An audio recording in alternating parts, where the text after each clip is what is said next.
Hello mummies, welcome back to my channel mama of Mokshi. ఈరోజు నేను ఒక మంచి బేబీ ఫుడ్ రెసిపీతో వచ్చేసాను. ఫస్ట్ అయితే ఒక బాండిల్లో 2 స్పూన్లు గీ వేసుకోండి. నెయ్యి వేసుకున్నాక ఒక హాఫ్ గ్లాసు రవ్వ తీసుకుంటున్నాను.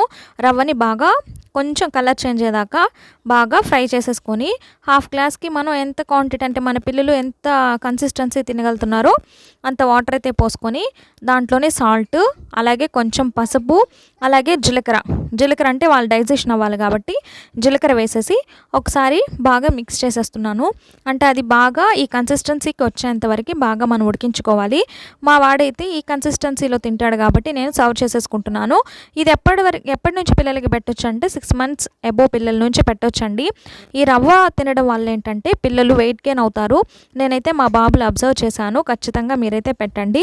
దీని తర్వాత మీరు ఇందులో ఫ్రూట్ కానీ వెజిటేబుల్ కానీ యాడ్ చేసుకోవచ్చు, ప్రాబ్లం ఏం లేదు. స్టార్టింగ్ అయితే ఇలా పెట్టండి 6 months పిల్లలకి. Okay, thank you for watching. ఇలాంటి వీడియోస్ మన ఛానల్లో ఉన్నాయి. Please subscribe.